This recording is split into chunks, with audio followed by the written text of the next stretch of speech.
This is the You Can Learn Chinese podcast. For everyone who's trying to learn Chinese or reaching for the next level, you came to the right place. I'm your host, Jared Turner, longtime resident of China, co-founder of the Mandarin Companion Graded Reader Series, Chinese blogger, and I save a lot of money on my flights because all my baggage is emotional. My co-host is John Pasden, co-founder of Mandarin Companion, founder of All Set Learning, the Chinese grammar wiki, Sinosplice.com, and once claimed a woodpecker called him paranoid in Morse code. 圣诞节快乐, or Merry Christmas. This is our special Christmas episode. We talk about what Christmas is like in China.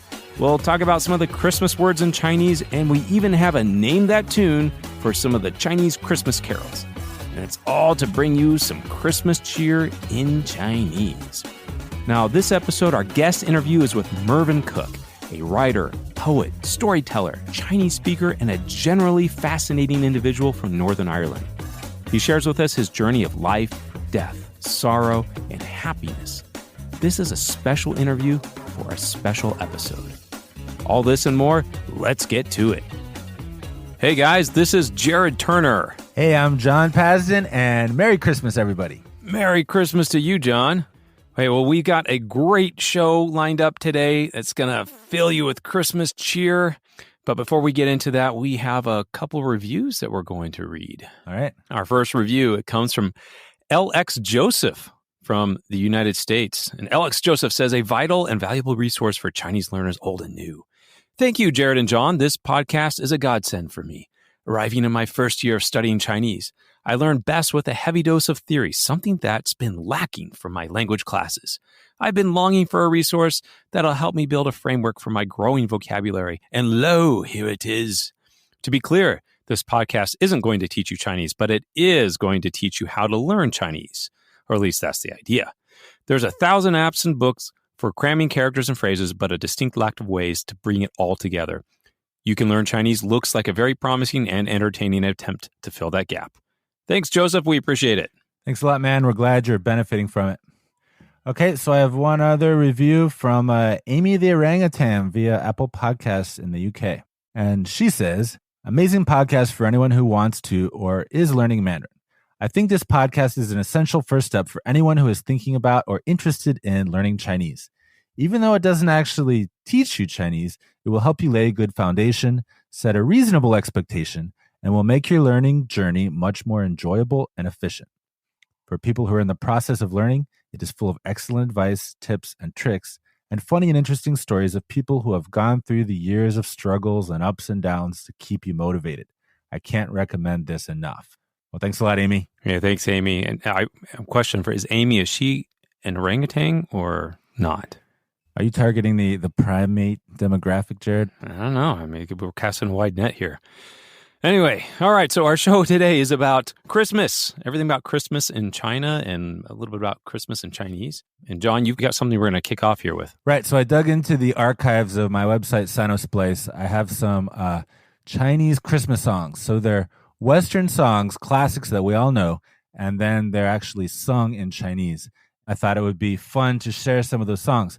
So what we're going to do is we're going to play a little clip of 3 different songs and try to figure out what it is. It's fun, and Jared's going to do it along with you. All right, so this is going to be like Jared reacts to Chinese Christmas carols. There you go. Okay, so time to listen to the first song. Here we go.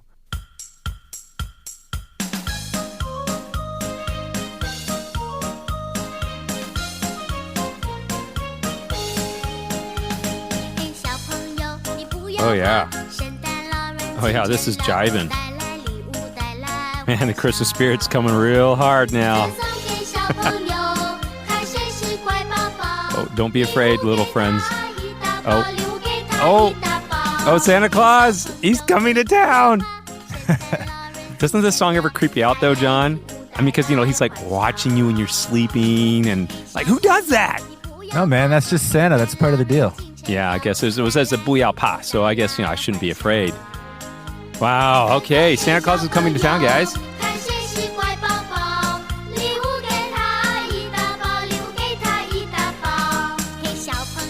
All right, there we go. Okay, that was an excellent song, so Santa Claus is coming to town.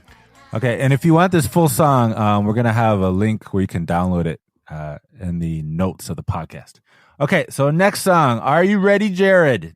Oh, I'm ready. This one will be also really easy. Oh, thank goodness. Okay, here it comes. Oh, again. Oh, yeah. Ding, ding, dong, ding, ding, dong. I'm going to guess this is Jingle Bells. Of course it's Jingle Bells. Ding, ding, dong, ding, ding, dong. Ding, ding, dong, man. Oh, man. Christmas. Yeah, I got to say, I remember this song because one time my kids, they were at some like photo shoot, and this is years ago anyway, and it was in the middle of summer, and they played this song on repeat, only this song on repeat for like a straight hour. Well, this is one of those examples of like a song with kind of useless vocabulary. If you really want to learn the word sleigh, well then, learn the words to this song. Well, how do you say sleigh? Listen to the song, man. It's in there. I guess I'll have to listen more closely because I'm getting distracted by ding, ding, dong, ding, ding, dong. Oh, 滑雪, 滑雪. It's like slippery snow thing. Nope. No? Nope. Because 化学 is also like chemistry. You got one character right, but that's not the word. Anyway, I know. this is not a vocabulary lesson. You ready for the next song? Okay, let's do the next song, John. All right, what do we got next? This one could be the easiest one of all. All right, here it comes. Where Are You, Christmas? I know this is like 80s, like digital keyboard going on. Ah! Wish you a Merry Christmas. 祝你圣诞快乐. This is not Wham. Okay. Actually, this one is beginner friendly. So listen to the lyrics. Oh, he's got some bongos.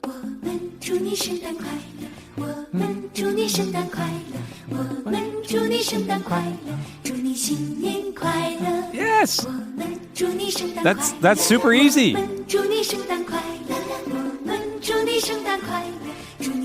So, 我们祝你圣诞快乐. That's excellent. So we wish you a Merry Christmas, like legit. The chorus, anyway, is easy. Gets a little harder after the chorus. And we won't worry about that. So. All right, I like it. And so where can we find these amazing Chinese Christmas carols, John? I have these songs available for download on sonosplice.com. We'll put a link in the podcast notes. And it's not just these three. I think there are 13 total songs. 2 versions of Jingle Bells, 2 versions of Santa Claus is Coming to Town, and also some traditional Christian songs like Silent Night and The First Noel and Hark the Herald Angels Sing in Chinese. Oh, we need that. We definitely need that. Okay, so I figured since we just listened to these songs, let's just talk a little bit about the Christmas vocabulary, because I think it's kind of cool. Like if you look at the English word for Christmas, it comes from Christ's Mass, which, if you're Catholic, those are familiar words, but for most people, it doesn't connect directly to Christmas. We just know what Christmas means. Whereas the Chinese, the characters you use to make the word Christmas totally make sense. They're logical, and you can almost understand it if you just know the characters. That's right. So the first character is Sheng, S-H-E-N-G. All right, so that means holy. And the second character is Dan. And Dan kind of means like, birthday or to be born also. It's not a character you use for regular birthdays. It's kind of the birth of a very important person. So anyway, holy, important birth makes sense for Christmas. And that's, I think, a good example of the kind of thing you encounter a lot in Chinese. It's not the same as English. There are not so many loan words, which are super helpful. But if you learn the Chinese, it has its own logic to it. It doesn't give you a hard time in that sense. Yeah, and when you come up with different Christmas things, you can just pretty much throw Christmas in front of it. I mean, we do that in English too. So like a Christmas present, 圣诞礼物. Christmas tree is just 圣诞树, right? Yeah, you're right. And so you can pretty much put 圣诞in most of the things. But one of my favorites, though, is Santa Claus, right? Because Santa Claus has got his own name in English, but in Chinese... Yeah, in Chinese, they're like, we don't need that name. They're just Christmas old man. 圣诞老人. So that's pretty fun. I was wondering, why didn't they call him like 圣诞爷爷? Shengdan Grandpa or something. That's a good question. I don't know. Christmas old man. That's what we got in China. We just got the old man of Christmas. I'm at the risk of turning this into a Chinese lesson. I want to point out one other linguistic thing, which is the Jingle Bells song. You hear ding, ding, dong, which is the sound of the bells, and it has a parallel in English, which is ding dong, the sound that a doorbell makes. Automatopoeia. Right. And the thing about onomatopoeia is often they totally do not work across cultures. You're like, oh yeah, in Chinese, a dog says wan wan and a bird says ji ji. And we're just like, what? That's weird, but okay. But in this case, ding dong is a bell sound in English and it's a bell sound in Chinese. It's just a different kind of bell. Ding dong. Another Christmas word, or at least I guess a winter word that I do like is snowman. It's pretty much a direct translation is shui ren. I'm not sure it's even a translation. Like, if a Chinese person looks at a snowman, they're just going to be like, oh, that's a snowman. Snow person. Yeah, snow person. Sorry. Works in Chinese. It's non-gender specific. Yes. The inclusiveness of the Chinese language. We get the snow people. You could be like a horror movie out there, the rise of the snow people. Calvin and Hobbes. You're going to have to link to that one. But I've also had the question from people over the years, family and friends, are saying, hey, does China celebrate Christmas? I mean, it's not traditionally a Christian nation. And they're kind of like, well, do we have any people who celebrate it? And I would say, I think in China, they're absolutely aware of it. But they will celebrate Christmas, but it's a little bit of a different way, and they understand the holiday different than when we do in the West. Right. So the commercial aspect is pretty popular in China. You also have certain American or other European brands which are helping to promote Christmas. For example, Starbucks. I was hearing the Christmas music in Shanghai the week of Thanksgiving, not after Thanksgiving, but that week before Thanksgiving. But one thing I've noticed a lot with the schools, they really like Christmas. It's fun. So a lot of schools like to have Christmas parties with Christmas trees, Christmas cookies. If they can get someone to come dressed up as Santa Claus, they love to do that. And in some of the popular places in the larger cities, John and I are experiencing this mainly in Shanghai, but there are entire malls that are just decked out all Christmas-like. So, for example, in Shanghai on Nanjing Shilu, oh yeah, there is a couple blocks. The whole road is just done up with Christmas decorations like something you might see in America. It's really a little bit over the top on some places, but it's really cool. But in that respect, people don't celebrate the Christmases the same way as you might in the West. And I understand also for our listeners, we have a lot of people from America and Canada, but we also have a lot of listeners from like Europe. And I lived in Europe for a little bit, and even how we celebrate Christmas is a little different than we do in like the Americas. But in China, like people, they don't put lights up inside their home.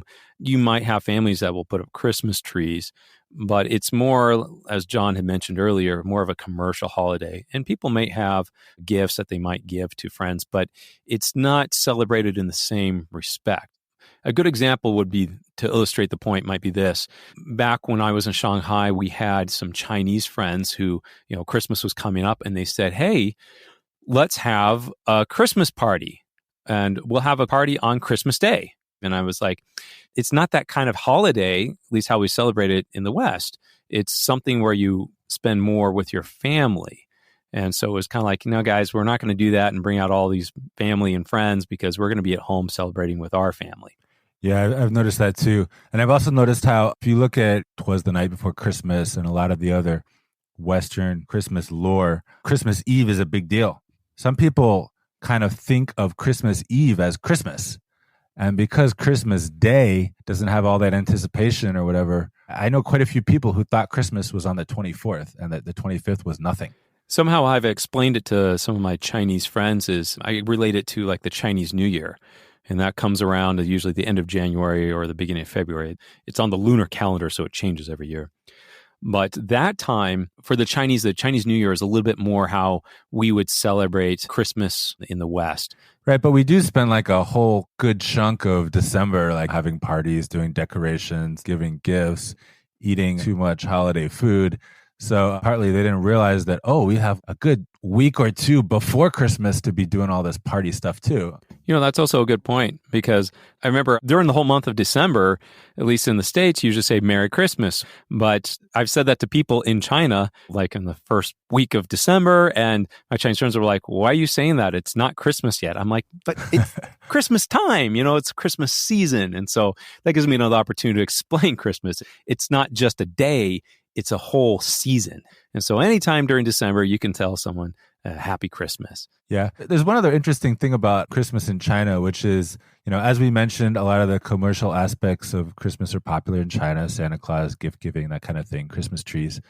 But for some reason, it's kind of a popular thing in China on Christmas Eve to go to a church.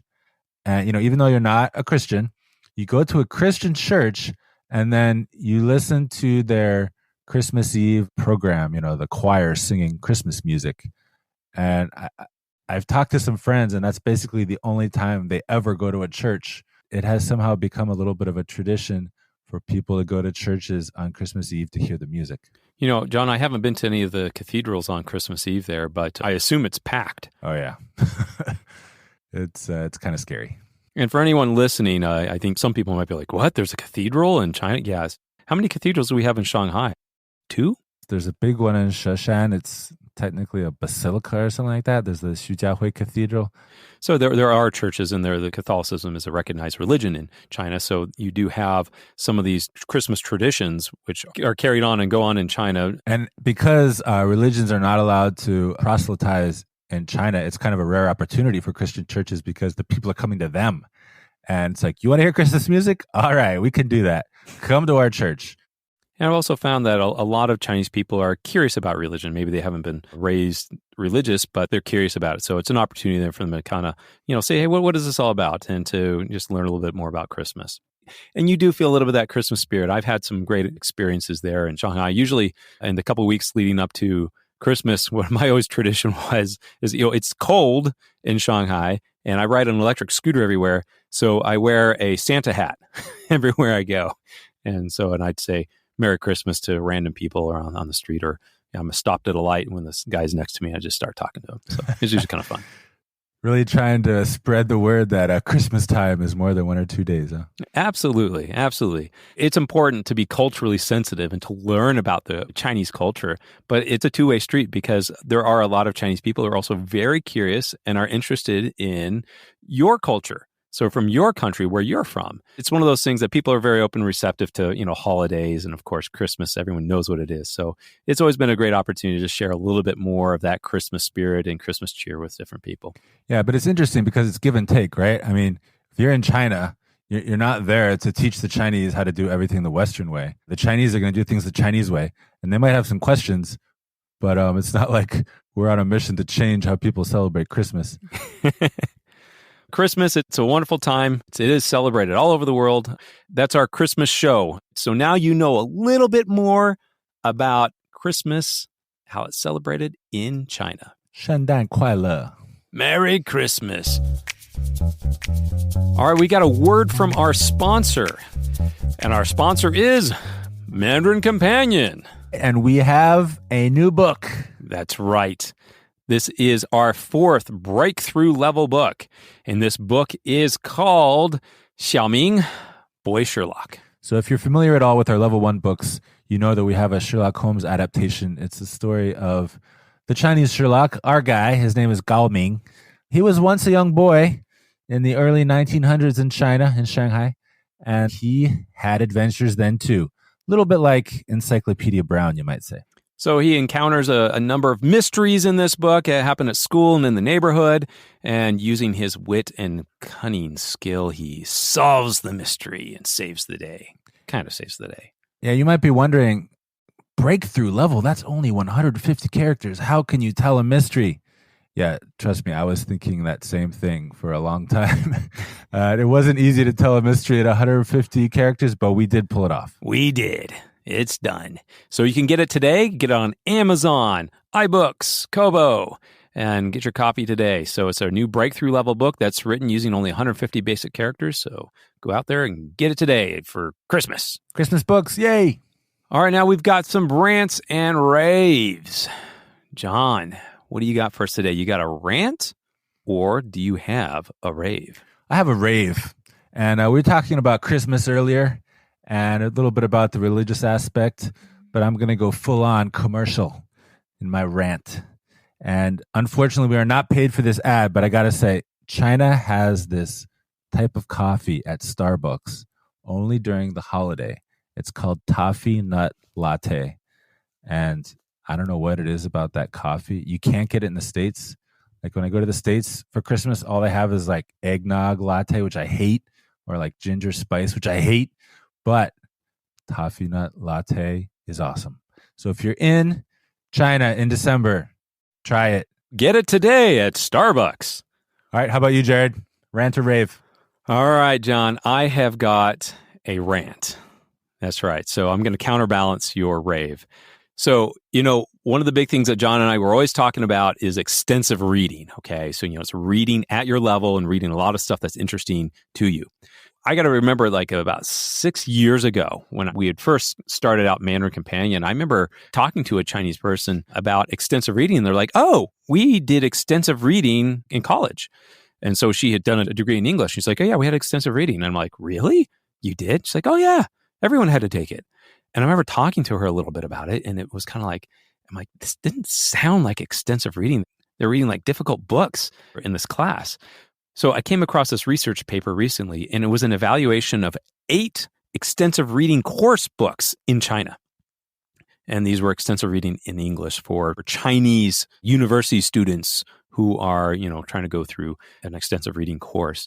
And what they found is out of these 8 books, all of them had a very difficult, like they used, I think it's a Lexile analysis. It's a Lexile score. And also they did like how much materials are actually to read in there. And pretty much what they found was that all the stuff in these books was very difficult to read. I mean, some of the stuff from Henry David Thoreau and Aldous Huxley. And it's like, hey man, that's stuff that's difficult for native English speakers. And had a lot of difficult low frequency words. Oh man. And some of these things were just like totally uninteresting materials, and there was just like short articles with a lot of like worksheets and like exercises to do. And I'm like, it's not extensive reading. There was like 2 books out of them which were like decent. Okay, so it had like some stories that were semi-good, and some of it was graded a little better, so it wasn't as difficult. But by and large, these were not ideal or optimal books for extensive reading in English. I don't know. This is one of my things is that I've run across people that are like, oh yeah, I've heard extensive reading, or yeah, this is really good, but I find out what they're really doing and it's not real extensive reading. And is there some benefit in it? Yes, there is. It's better than, not doing any reading, but maybe not. Also, if you're reading like Aldous Huxley, it's like some really hard stuff that may turn you off to reading altogether, and that may have longer term problems. So my rant today is people passing off intensive reading or even stuff that's in the reading pain category as extensive reading, or they're trying to say we're just, reading short articles and this is extensive reading. No, it's not. Extensive reading is getting a lot of input at your level. So it's not just reading a chapter or 2 and then doing a worksheet. It's like reading books, not chapters, books, entire books, multiple books. That's extensive reading. One of the things about extensive reading, which I've learned, is the concept. It's really simple and it's very pure, but there's a lot you can do wrong. Yeah, and I think in China, there's almost like a cultural resistance to it. People just don't tend to learn language that way, even their own native language. There isn't so much of this reading for enjoyment. So of course, when they're teaching English, they're not going to suddenly do it entirely differently, right? That's right. There's a lot of longstanding tradition and some cultural elements and stuff to overcome. But things are changing. I actually know some Chinese academics. I know one Chinese academic. She did a PhD and is all focused on extensive reading. She gets it. She's worked with all the academics and the experts in the field. And so she's out there evangelizing. It'll still take, I think, some years for it to more catch on in China. All right. Well, looking forward to that. So if you want to get a Christmas present for your friend in China, go get some English graded readers and bring them to him or send them to him or something and say, hey, this is from Shengdan Laoran.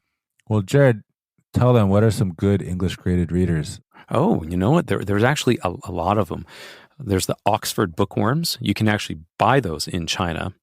But Macmillan has a lot of English graded readers. There's a series called Black Cat. We also have Scholastic. Scholastic, actually, they don't do graded readers for second language learners. They do kind of readers and stuff for L1 learners, for native English speakers. So I wouldn't necessarily go there. Oh yeah, my kids love the Harold and Piggy Scholastic books. Those are pretty funny. I like those. But there's a lot of resources. If you actually need some graded readers in English, my recommendation is go to the erfoundation.org. That's the Extensive Reading Foundation, but erfoundation.org. And there have a link to every graded reader that's been published in history. And it's something like 3,500 books. Okay, so there are lots of good ones, but there are also bad ones. But if you do a little bit of research, you can easily find good ones for English. Absolutely. And then for Chinese, well, it's still pretty limited, slim pickings. And of course, you have the best of the best of the best, sir, which is Mandarin Companion. And then you have Chinese Breeze, that monkey book, which is at a higher level. Yeah. We might do a future podcast on some of the not so extensive reading books that are calling themselves graded readers in the future, because there are some of those in Chinese. There sure are. There's some good ones out there, but there's also some not so good ones. All right. So that concludes Jared's rant, and we have an interview coming up, I assume. Oh, yes. Our interview is going to be with Santa Claus. Great pleasure, Jared. Great pleasure to hear you partner up with a guy that I've listened to for years, John, originally from Chinese Pod. This is Mervyn Cook. He's the kind of person that after talking to him for a few minutes, you feel like he's an old, familiar friend you haven't seen for a while, and you're just catching up on life. As with thousands of others, he spent a lot of time in the past learning Chinese through Chinese Pod during the John Pasden years. Okay, my name's Mervyn Cook. I'm originally from Northern Ireland, a small village in South Derry, and I spent my first 18 years living in a small village, small country town, and decided when the troubles kicked off in the north in the early 70s, some of the boys in the village wanted to go and study in England. So we took that big leap from a small village to a big city in the early 70s. And that was the first step on a journey, which I'll explain to you. Come join me on this journey as Mervyn shares the threads of his life that weave a tapestry of beauty and purpose. As you listen, you'll feel the joy and sorrow that come to all of us in life, and see how connections and love bring healing and fulfillment. I've always asked for our listeners to stay with us through our interviews, but I invite you to listen to this one just for you. Well, Mervyn, I want to hear now your story. What happened in your life? You started out in some small town there in Ireland, and when the Troubles came, and for our listeners who may not be familiar, the Troubles was the conflict that was happening between Ireland and North Ireland. Yes, that's right. In early 69, the Catholic population in the north decided that they were getting a bad deal. They had poor housing, poor job opportunities, and the Protestants, who were the sort of landowners historically, had control of the land, the better jobs, they went to better schools. So there was a civil rights movement in the late 60s. And unfortunately, the police came in pretty heavy. And then the police couldn't handle the riots and disturbance. In about 1970, 71, 72, the British government decided to call in the army to separate the two sides, the Protestants on the one side and the Catholics on the other side. So that was a time when you decided, hey, I think it's maybe time to try something different or go somewhere else. Well, Jared, those were dark days. I mean, TV in those days was black and white, and January 72 was the infamous, Bloody Sunday, where 13 innocent people were shot dead by British soldiers. And that cast a dark shadow over the whole of the north. It's a small country.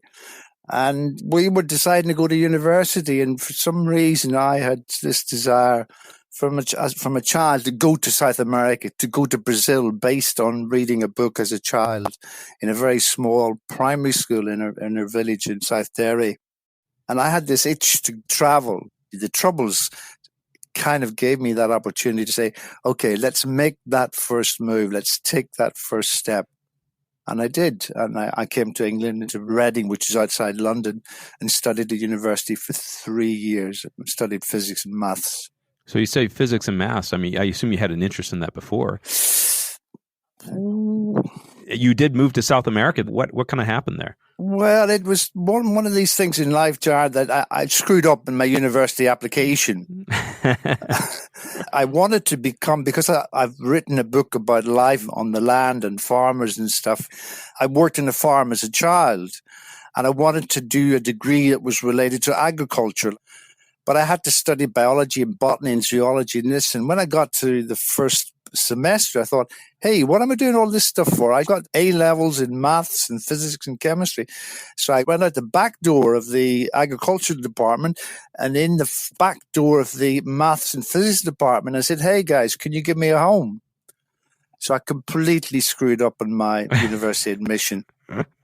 Well, how did it? So what happened though? I mean, you studied for 3 years, and then you got your degree, and then I studied for 3 years, and I took a postgraduate degree in education, because I kind of liked working with kids, and I thought, well, in those days, in the dark 70s, where there were strikes in London, rubbish wasn't being collected. You did 2 jobs when you left university. You either joined the bank or you became a teacher. So I thought, let's try this teaching game. So I took a teacher postgraduate certificate in education. Okay. And had my first job in 1978 near the airport, near London Airport, a place called Southall. I loved engaging with the kids. It was a secondary school. You call it a high school over there.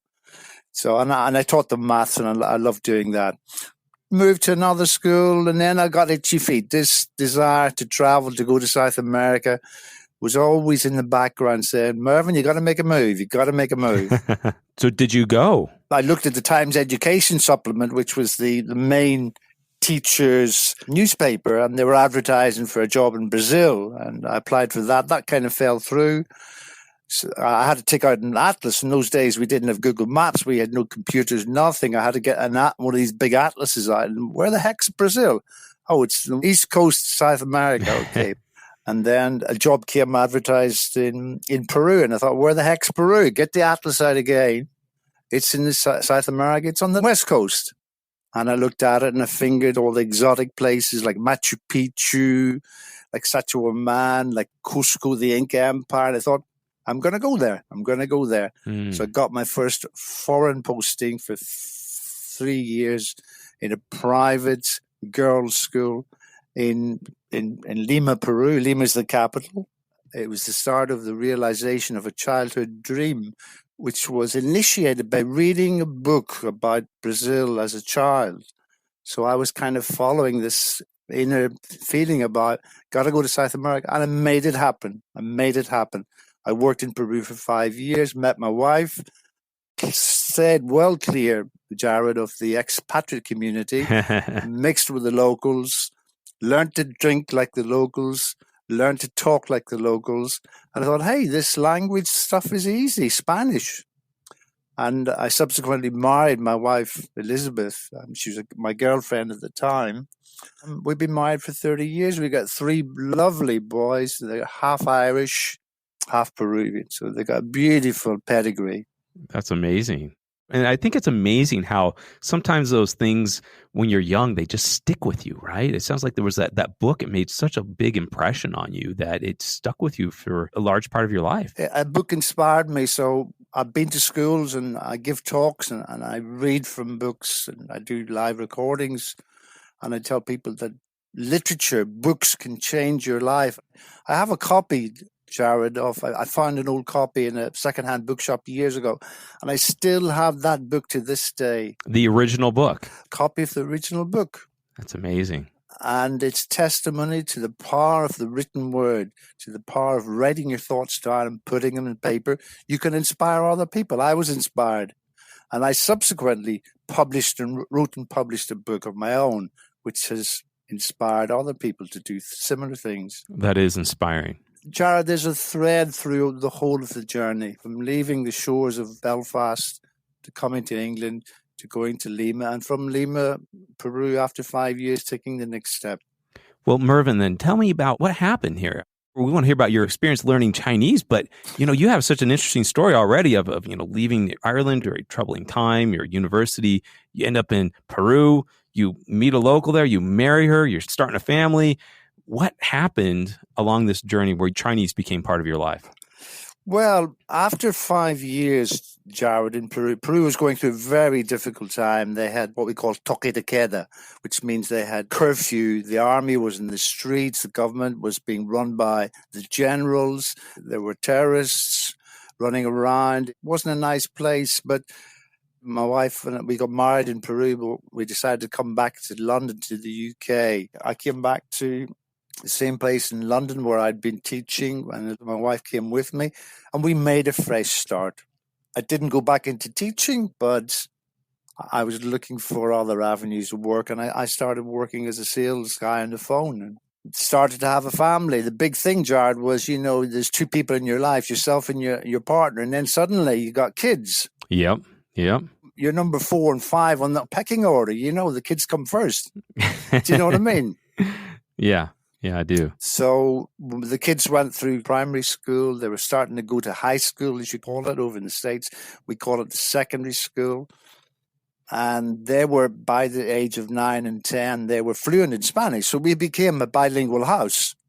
We spoke all the time in Peruvian Spanish, and the kids were learning from their mother from a very early age. So I suddenly found myself in a bilingual family. But I was reading papers, and at the start of 2000, I started to take interest in languages and other languages, and I picked up Chinese. Mandarin Chinese is going to be one of the big languages in the future.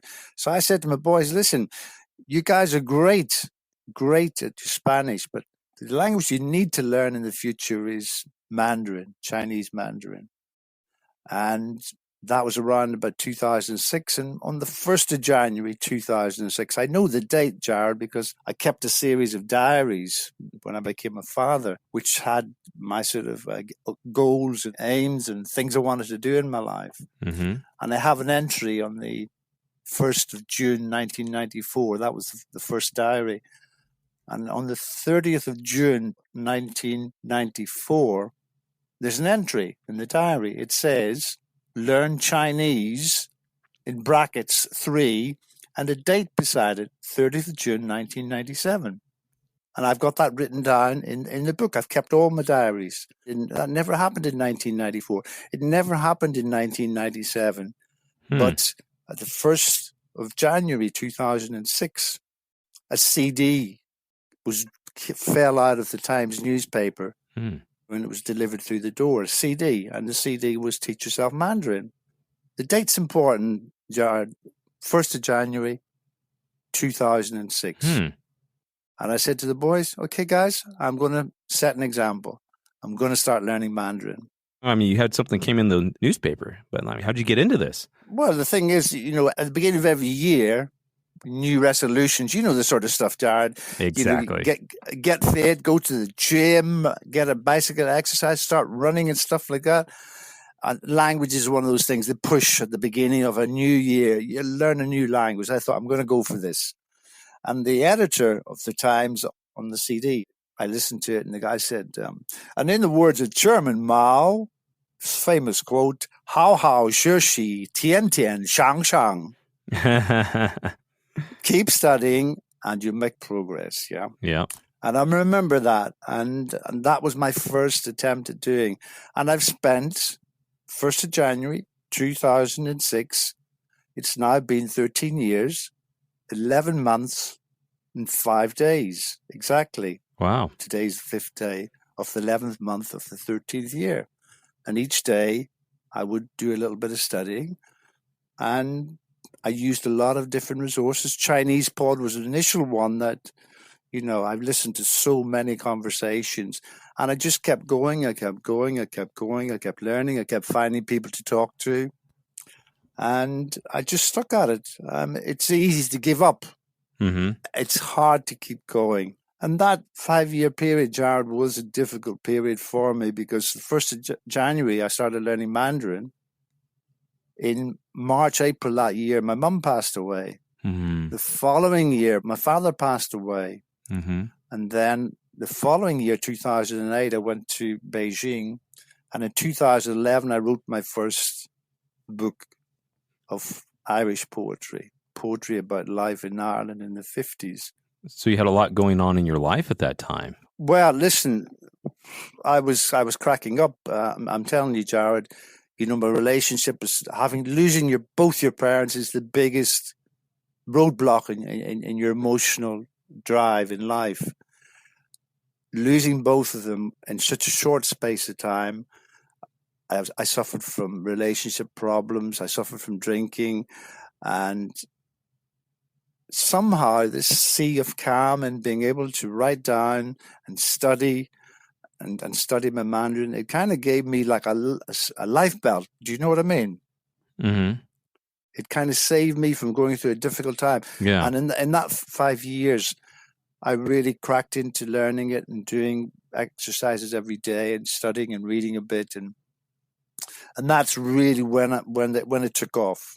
So I want to hear a little more about that, because it sounds like you tried a lot of things, and it's also interesting to hear from you that Chinese became a bit of a life buoy, maybe a life vest, that lifted you up and kind of carried you through some of these difficult times. And so, but I want to know kind of first a little bit, like you say, you used Chinese Pod, you found people to talk to. Maybe you can share any of those experiences, or just kind of things that you found effective or helped you as you were learning Chinese.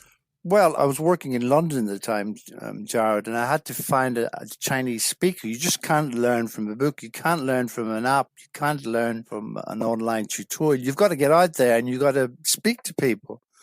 So I was working in London, and I used to see this Chinese guy walking into the shop every morning and coming out of the shop. He'd buy his newspaper and he'd go. So one day I picked up the courage I said, I'm going to say hello to him. I'm going to say those infamous words, ni hao, ni hao, ni hao. I could see him in the queue, but he checked out too quickly, and I couldn't make a chance to talk to him. But he stopped and he turned around. He came back in again, and he grabbed a couple of plastic bags, and he said to the checkout receptionist, he said, "Excuse, what time? What time is it?" And the receptionist didn't know what he was saying. She said, "Sorry, what are you saying? What are you saying?" He said, "Time, what time?" And I looked at my watch. I was next in the queue, and it was 2 minutes past 9, Jared. Not 9 o'clock, not 9:05, but 2 minutes past 9. And I was thinking, how do you say it's 2 minutes past 9? You've got to say 9点02分钟. So you got to assemble all those things together, those 5 bits of information. I thought, I'm just going to tell him it's 9 o'clock. So he turned around, about to go out the shop, and point to my watch, but I shout, 9点, 9点. And he stopped. He turned around and he came up to me. He said, "You're Chinese, very bad. You've been to China." And that's what he said. And I became friends with him, Jared. His name was Mr. Pang, and he was from Shanghai and spoke with a Shanghai Hua accent. I call him Mr. 9 o'clock. He was my first Chinese teacher. We sat in cafes, we had coffees, we talked. And I said something, and he said, "No, that you say, listen." And I went out to look for people purposely to talk to. And he was my first Chinese teacher, Mr. Pang. And I met his wife about 3-4 months later. And I said, "Oh, Mr. Pang, what's Mr. Pang? Mr. Pang Dina?" And she looks at me and she points to the sky. And I understood from that he had passed away. Oh, that's sad to hear. That's how I got into being bold enough, being brave enough, being foolish enough to actually try it out. You can't learn from an app. You can't learn from a book. You've got to engage and you've got to make mistakes. And I made a lot of mistakes in my life, not just in Chinese or Mandarin. And you learn by your mistakes. And subsequently, those little moments of joy when you say something and someone said, "Oh, your Chinese is very good." And I would immediately go into a very subservient role and say, no, you're overpraising me. 你给我讲了, 你给我讲了. And then people would say, "But your Chinese is very good." That kept me going, I find something that's very kind of rewarding, especially when you experience this in your story, is that when you're able to use your language to connect with other people, you were able to connect in a way that you wouldn't have been able to if you hadn't been able to speak any Chinese at all. The issue, Jared, is not to do with big breakthroughs. It's simple, small phrases and small, as I say in French, bon mots that you can use with people. And one particular example was my wife and I were in Venice celebrating our wedding anniversary about 5 or 6 years ago. And in Venice, they have to bring everything in by boat, by canal, by barge, etc. Everything's going to be brought in. And these guys hump the goods and the food and stuff over the little narrow bridges on the Venice canals.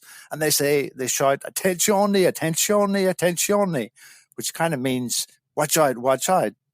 So we were near St. Mark's Square, I believe, the big square in Venice one day. And I could hear this guy coming along. I said to my wife, I said, cuidado, cuidado in Spanish, careful, careful. And then I saw in the distance a group of Chinese tourists. And they were coming along. This guy was bombing over the little bridge with his thing full up with merchandise and stuff like that.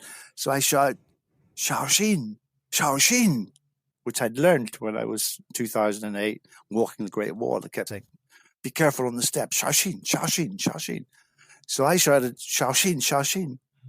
and the party of Chinese tourists stopped. And then somebody said, Shaoxin. And then somebody else said, Shaoxin. And then they all started saying, careful, careful in Mandarin. And I went up to the guy and I said, whereabouts are you from in China? And he said, Sichuan. And I said, man, Sichuan, I hear the food is really spicy. I don't like it. I said to him, "我不喜欢吃Sichuan菜. Tai la. And he stopped. He looks as if he's seen a ghost. And I said, listen, guys, I'd better go because my wife's waiting for me. And just those little things, it's not the big things in life that affect people. It's the small intimacies that we can exchange on a day-to-day basis, not just in language, but and always remember, if you learn a little thing and you sow that seed, it gives you the courage, therefore, to go forward and you feel good for it, that somebody's understood and somebody's benefited from that moment. They didn't bang into the guy who was coming over the bridge with a whole pile of merchandise. They were careful. Well, I also want to hear a little bit from you. Like, you first learned Spanish. Did knowing Spanish or having gone through that experience of learning a second language, did that help you at all when you were learning Chinese? I must say, Jared, I've never had any formal training, classroom-based training in either Spanish or Mandarin. It's been informal. It's been finding someone to go through specific content. I was able to pick up Spanish because I worked in a bilingual school. I kept away from the expatriates in the evenings. I mixed with the local people. So I was using it on the street. I wasn't using it from a textbook. I wasn't using it from an official grammatical standpoint. I was learning how to communicate with people on the street. My experience closely mirrors that as well. I never went through classes or university or school or anything. I learned on the streets of Shanghai. Certainly, to answer your question, Jared, having a second language, a third language, is a lot easier. I can imagine guys who've been married 3 or 4 times. The 5th time they're married is probably easier than the 4th time. I'm not advocating that people should be polygamous. I'm saying if you've got 2 languages, you've been through that thing of getting your head around what's the grammar about, what's the structure about, what's the alphabet like, does it have an alphabet? This one doesn't have an alphabet. It's got characters. And I thought, hey, that's a nice little challenge. I'm up for that. So it did give me the confidence, Jared, to tackle Mandarin and to make a success of it. So, like in learning Chinese, what are some of the things that you enjoyed the most? And this is something else kind of takes me back a little bit to what you had said earlier, that when you had gone through that really difficult time in your life, Chinese felt like a little bit of a life buoy, an anchor for you. And so what do you think, what is about the language that really kind of helped you through some of that difficult time? I realized, Jared, that Mandarin had something that the other Romance languages didn't have. It had this cultural baggage. I don't mean baggage in a negative sort of heavy weight type of thing, but China comes with 5,000 years of history. There's ancient scrolls with the characters written from those 5,000 years back. There's the emperors, there's all that stuff, and there's something mysterious and deep about it. I studied martial arts for 20 years. I'm a second dan black belt.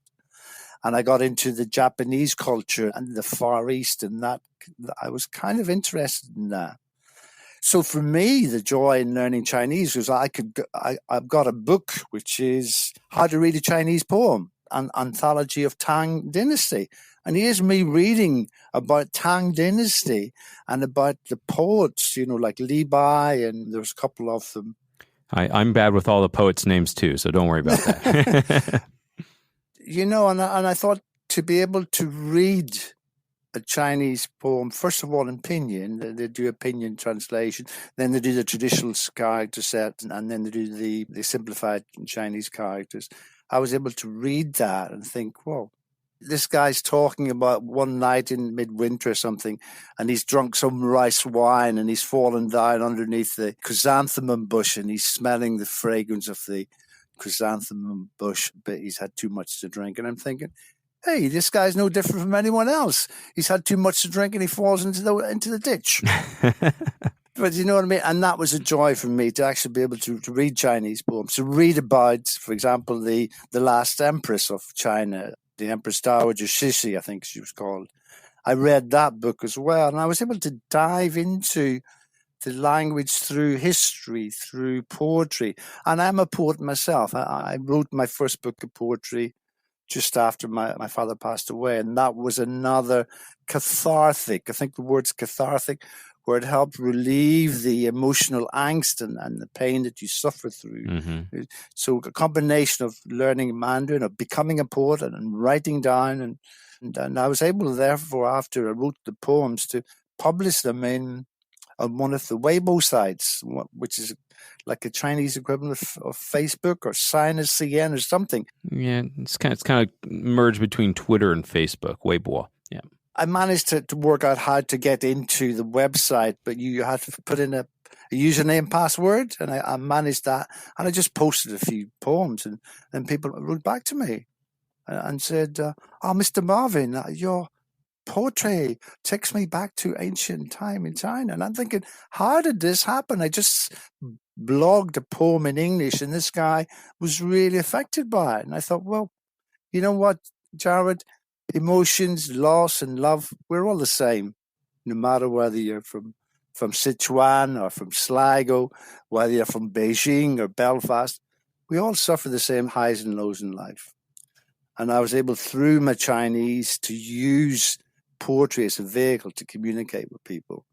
So it wasn't a textbook approach to learning Chinese. I indulged my passion. My passion is poetry. My passion is reading poetry with music to an audience. And I was able to combine that with the Mandarin language. And that kept the flame of learning. It kept it alive.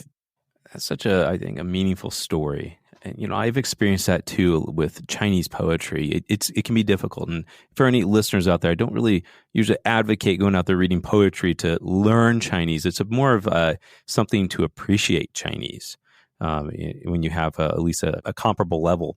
But some of the depth in that Chinese poetry can just be, it's very deep. It carries so much meaning and weight. It can be very beautiful.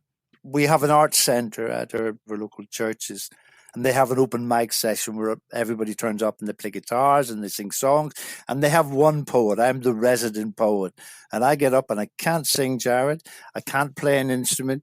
But man, can I tell a poem. And they love it. People love it. And you know what I think it is, Jared? Even though we're totally 24/7 connected with Facebook and Twitter and apps for this and apps for that, there's a disconnect. And I think we're going back to listening to stories, listening to long podcasts. I believe that's really trendy now.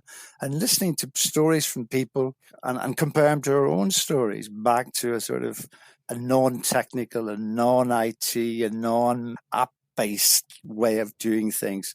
Sit down, I'll tell you a story. And the Irish are great for that, I must say. Jared, without blowing my own trumpet, the Irish are great storytellers. Oh, I agree with you. And if you know any Irish people, they're great talkers as well. I do. I lived in England for a couple of years when I was younger, in the Midlands of England there, but I did get to know a number of Irish people. Yeah. And we have that propensity to spin a yarn, to tell a story. And you think, wow, that guy's lived life, or he's done some things. But there you go. So I think it helps. And we're kind of garrulous, which I think means sort of, we'll go and talk to anyone. And if you're learning a new language, you want to find people who you can talk to. So we're not scared of going up to people and saying, Ching Wen, Ching Wen.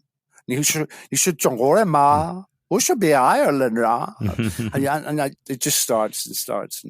And that's the way I learned, and that's the way I could continue to learn. A good example is, John Pasden's Chinese podcast, yeah? Mm-hmm.